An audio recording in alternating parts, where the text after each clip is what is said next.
como a gente viu a politização do discurso mesmo, né? Total, total. Você viu, eu tava vendo uma declaração, por exemplo, do Marcelo Freixo, declarando que o Cláudio Castro, por exemplo, ele deixou de utilizar recursos do governo federal, que foram na casa de 175 milhões. Aí o Cláudio Castro mostrando documentos, por exemplo, que ele exigiu, né, os blindados para serem utilizados que não foram fornecidos pelo governo federal.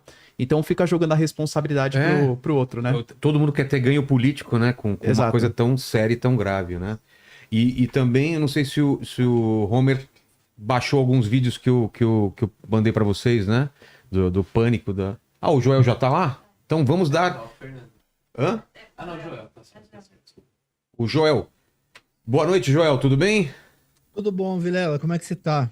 Estamos aí, né? Tentando digerir as notícias com informações que estão chegando a todo momento. E eu imagino que você também tem trabalhado muito aí nos últimos Meu minutos e Deus. horas aí, né? As últimas 12 horas foram sinistras, cara. Acho que fazia um. Não foi o que eu trabalhei no mês passado. Marcelo, tá bom, querido? Tudo bem, Joel? Beleza. Ah, a gente tá, ô, Vilela, a gente tá processando ainda o que aconteceu. Eu liguei, o Pimentel ligou pra mim também na parte da tarde. Para É entender, processamento. ver. O que Foi um que. dia histórico hoje, cara. Desculpa, Pois pode é. falar. Não, é isso que eu queria que você falasse, né? Por que que ele é histórico? Por que que tá falando que é a maior operação? O que que. Você estava ouvindo o papo da gente com o Pimentel agora? Sim, sim, Sim. tava. O que que você pode completar pra gente e dar essa dimensão do que foi essa ação policial hoje? Tá, foi a ação mais letal da história do Rio de Janeiro, tá? A última, a mais letal antes dessa era 28 mortos. A gente já tá contando 64. Já tem veículo de mídia falando em 67. Então quer dizer que triplicou esse número né, duplicou esse número de mortos Nesse na história do confronto. Rio de Janeiro. E assim, foi uma investida do Estado contra o Comando Vermelho, uma investida que deveria ter sido feita mesmo de verdade. E foi um dia com muito sangue, cara. Muito sangue, morte de 4 policiais, de 60 pessoas que uma parte delas a gente ainda não sabe quem são. Eles ainda estão coletando os nomes dos mortos e essas coisas. E isso é um dia histórico porque isso daqui vai mostrar um pouco de como vai ser a segurança pública no ano que vem. Se essa ação tiver uma aprovação popular grande, tenha certeza que essas operações elas vão se repetir com esse número de mortes e vai ser assim as ações a partir desse momento. O Pimentel fala como policial, né, como ex-policial. Eu falo basicamente como pesquisador, mas pesquisador que entende que a polícia precisa ir para o embate contra homens armados de fuzil e não tem como você ir para um embate desse sem armas e sem trocar tiros. Não existe. Mas quando a situação tem tantas mortes assim em um dia, a gente precisa aceitar e pensar a forma de fazer isso daí. Se é usando blindados, se é usando as Forças Armadas, se é usando o cerco de neutralização maior. Até porque 4 policiais das Forças de Segurança do Rio de Janeiro foram mortos. Isso são baixas absurdas assim para o sistema. Foram 2 caras do BOP, o BOP tem pouco efetivo, então são baixas significativas.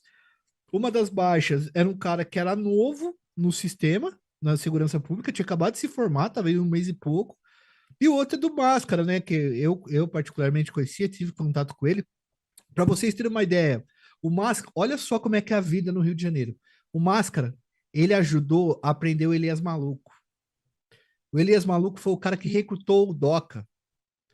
Hoje, o Máscara morreu 20 anos depois, o Máscara morreu na mão do Doca, que foi recrutado pelo cara que ele prendeu há 20 anos Nossa, atrás. É, é uma coisa que parece filme, sabe? Parece história de filme total, e tal. total. E essa falta de diálogo, e aí eu coloco esse ponto, tá? Essa falta de diálogo entre governo federal e governo estadual tem que acabar, cara. Tem que acabar. Ou coopera todo mundo, ou não vai, não, a gente não vai dar jeito na segurança pública desse país, não vai pelo menos melhorar. Como o Pimentel disse, se o governo estadual e o governo federal quer que esses territórios continuem tomados e etc., assumam isso e acabou. Faça igual no México. Ó, esse território é de fulano, sinalou é de fulano, sinalou é de ciclano, o governador que vai entrar é deles, é desse aqui, e já era, entendeu? Hoje foi um dia complicado. Eu tô processando ainda, viu, Vilela, viu, Marcília? É por isso que eu não tô sabendo muito bem me posicionar no momento, porque eu ainda tô processando essa situação, entendeu? É, e não dá pra ninguém comemorar, né? Porque como você falou, foi um banho de sangue, né?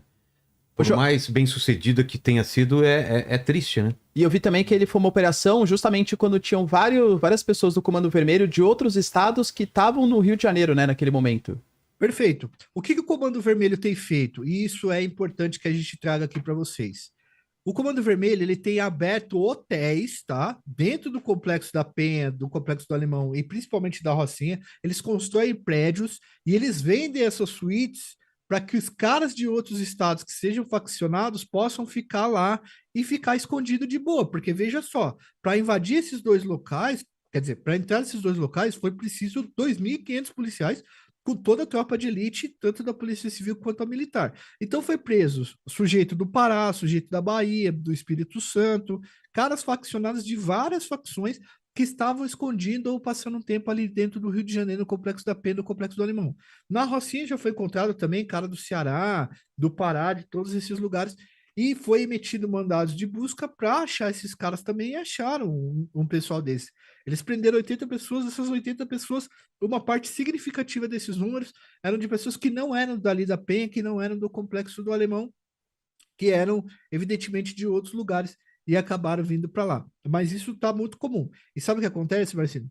O TCP também está fazendo isso. Os caras vêm, os caras aprendem o know-how, voltam para outros estados com aquele know-how que eles aprenderam do Comando Vermelho de tomar ali os principais serviços da vida cotidiana. Por exemplo, vamos lá. Venda de maconha é uma porcentagemzinha do que os caras ganham. Venda de pó é outra porcentagem.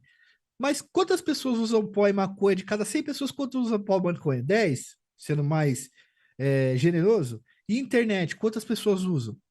Né? E pão, quantas pessoas comem? E energia, e água. Então, esses serviços básicos que a internet já pode ser colocada, é o que tem dado muito dinheiro. Os caras aprendem esse know-how aqui, voltam para suas localidades, e a primeira coisa que eles fazem é esse sistema miliciano de tomar conta dos serviços da vida cotidiana, e isso é domínio de território, entendeu? Você não está dominando só o local com arma, você está dominando a informação do local, você está dominando água, você está dominando energia. Tipo assim, você está dominando água, energia e informação.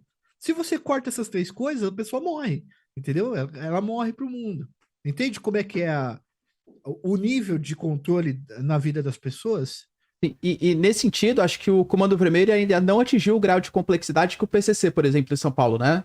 O Comando Vermelho, ele é mais regional, atua mais como miliciano, o PCC já tá num caráter superior aí. Os dois estão lavando dinheiro, os dois estão em períodos de infiltração em vários espaços, em vários lugares. A questão é que o PCC ele tem uma sistemática de hierarquia e de controle disciplinar que é muito mais organizado do que o Comando Vermelho. Vou dar um exemplo para vocês. Funciona mais ou menos como matriz e filial. O que se o André do Rap der uma ordem na Bolívia, a ordem é cumprida em Roraima e a ordem é cumprida em São Paulo.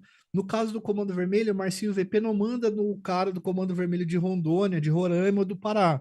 O que ele faz é emprestar o nome dele e fornecer pó para esses caras. Enquanto o PCC ele tem essa ordem mais rígida.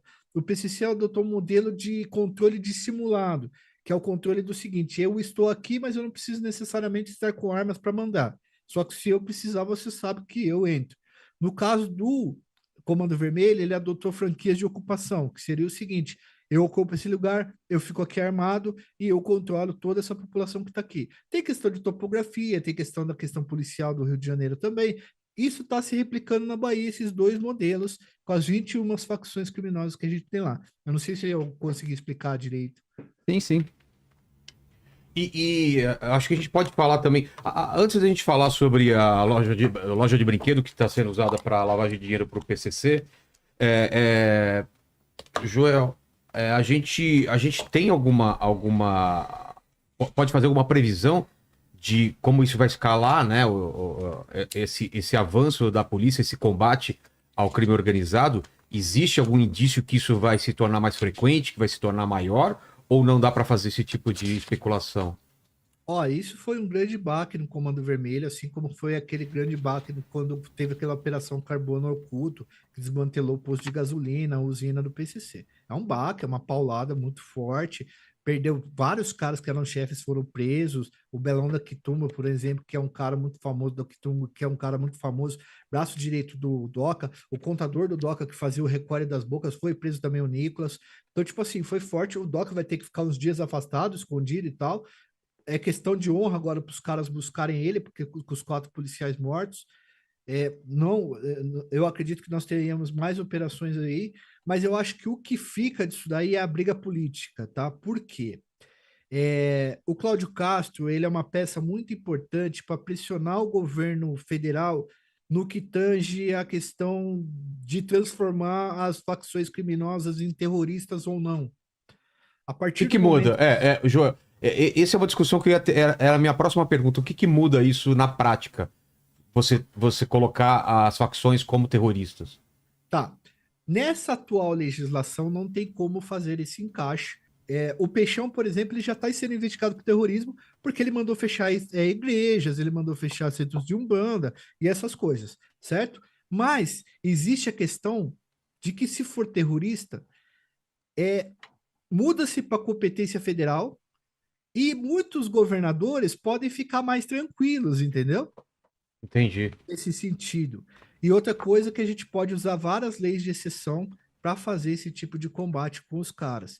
Então, existe já essa discussão. Você pega os policiais ou a rede de policiais que são engajados politicamente, eles já nem falam mais traficante, eles falam narcoterroristas. Então, existe essa batalha. E veja, pessoal, a partir do ano que vem, na verdade, o ano que vem, a pauta vai ser segurança pública. Não Não tem duvido. muita pauta para falar. É segurança pública, vai ter negócio de buquelização, tudo isso daí. Esses governadores, eles já estão esquentando a situação para bater de frente com o governo no ano que vem. Eles sabem que o calcanhar de Aquiles da esquerda é a segurança pública, e realmente a esquerda não sabe falar de segurança pública, não sabe, não sabe discutir, infelizmente, é muito difícil. A gente tenta fazer essa discussão, pô, se você fala alguma coisa, se relativiza algo, o cara fala que você é bolsonarista.